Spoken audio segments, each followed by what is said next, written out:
Good morning students. आज हम आपको अध्याय नंबर 7 और व्याख्यान संख्या 21 में बिंदु, रेखा, रेखाखंड, तल व वक्रतल आदि के विषय में चर्चा करेंगे। आशा है कि आप सभी लोग घर में अच्छी तरीके से तैयारी कर रहे होंगे गणित की, जैसा कि आप लोगों की परीक्षाएं निकट भविष्य में शुरू होने वाली हैं।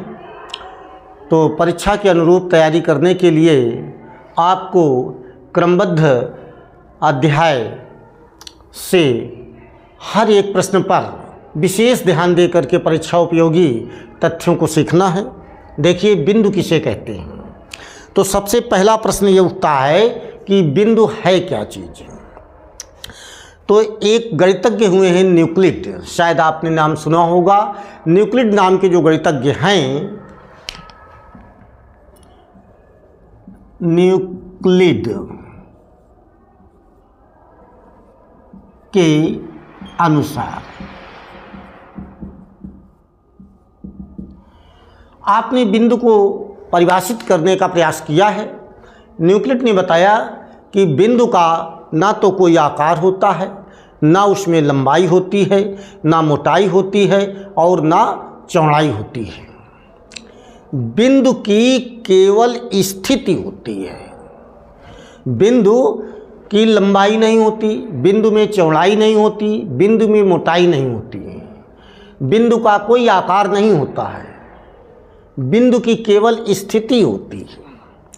यदि हम पेंसिल की नोक को कागज पर गड़ा दें तो जो आकार बनता है इसको हम बिंदु कहते हैं। तो पुनः एक बार सुने, न्यूक्लिड साहब ने बताया था कि बिंदु में ना लंबाई होती है, ना चौड़ाई होती है और ना मोटाई होती है। बिंदु में केवल स्थिति होती है, इसका कोई आकार नहीं होता है। बिंदु की स्थिति होती है। यदि हम कागज पर पेंसिल की नोक को गड़ाएं तो उसमें एक चिन्ह बन जाता है, उसी चिन्ह को हम बिंदु कहते हैं।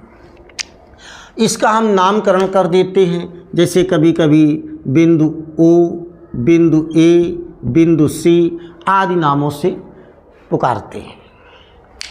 इसके बाद एक हेडिंग है आपकी रेखा।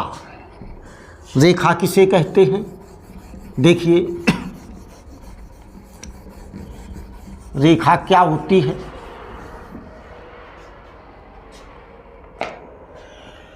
किसी समतल पृष्ठ पर, किसी समतल पृष्ठ पर, ये पृष्ठ कैसा है? समतल है। समतल पृष्ठ पर हम दो बिंदु लें और इन दोनों बिंदुओं को आपस में मिला दें। तो हमारे पास स्केल नहीं है, आप कागज़ पर दो बिंदु कंसीडर करेंगे और स्केल से उनको मिला देंगे। तो इस आकृति को हम क्या कहते हैं? रेखा कहते हैं। क्या कहते हैं? रेखा। इसका नामकरण हमने कर दिया। दो बिंदु खींचे थे, बिंदु ए और बिंदु बी।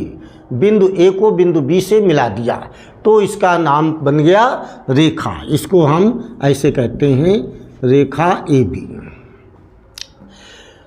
रेखा ए बी जो है कहते हैं इसको। तो रेखा ए बी क्या होती है? बिंदु ए से बिंदु बी को मिलाने पर निर्मित आकृति है, इसको हम रेखा कहते हैं। तो रेखा को दोनों ओर अनंत तक बढ़ाया जा सकता है, असीमित लंबाई दी जा सकती है। इसलिए इसको हम दोनों सिरों को अनंत लंबाई तक अनंत विस्तार दे सकते हैं। रेखा का कोई प्रारंभिक और अंतिम बिंदु नहीं होता है। रेखा का कोई प्रारंभिक और अंतिम बिंदु नहीं होता है। रेखा को दोनों बिंदुओं से अनंत तक विस्तार दिया जा सकता है। अब इसके बाद एक बिंदु है हमारे पास रेखाखंड। रेखाखंड किसे कहते हैं?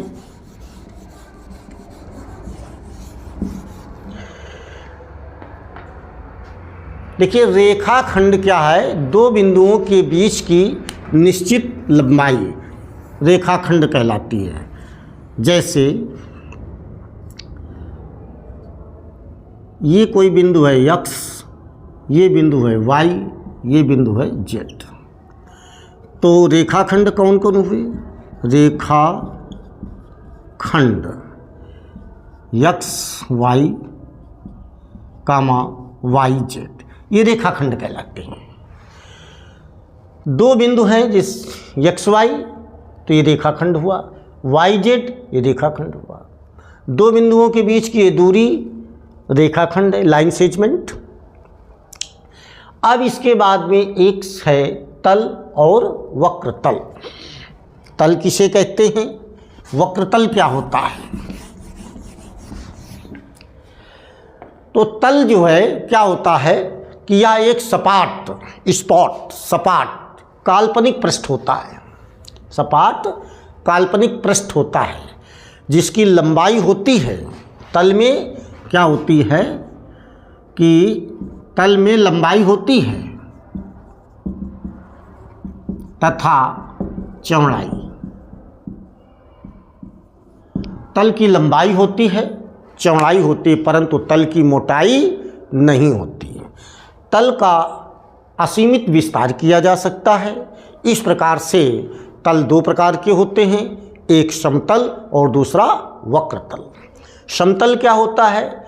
जिसमें सभी बिंदु या पृष्ठ एक समान चिकना और बराबर होता है, उसको हम समतल कहते हैं। जैसे हमारा बोर्ड, कमरे की दीवार, तो ज्यामिति में जिसमें सभी बिंदु एक समान होते हैं और उनकी अनंत विस्तार किया जा सकता है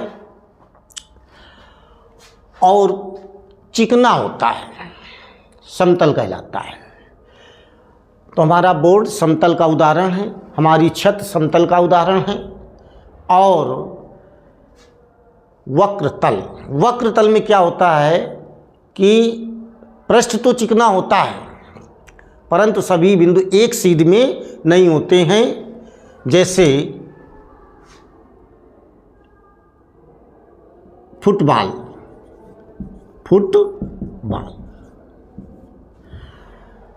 तो फुटबॉल में क्या होता है कि इसको गोलाकार आकृति में होता है, इसका पृष्ठ चिकना होता है, परंतु इसके सभी बिंदु सीध में नहीं होते हैं, इसलिए इसे हम वक्रतल कहते हैं। ज्यामिति में जितनी भी आकृति होती हैं उनके पृष्ठ को हम तल या समतल कहते हैं। अगर आकृति गोल है, वक्राकार है, तो उसका तल वक्रतल कहलाता है। तो इन्हीं शब्दों के साथ आज का ये व्याख्यान समाप्त होता है। अगले व्याख्यान में हम आप लोगों को कोण की संकल्पना, उसके प्रकार आदि पढ़ाएंगे।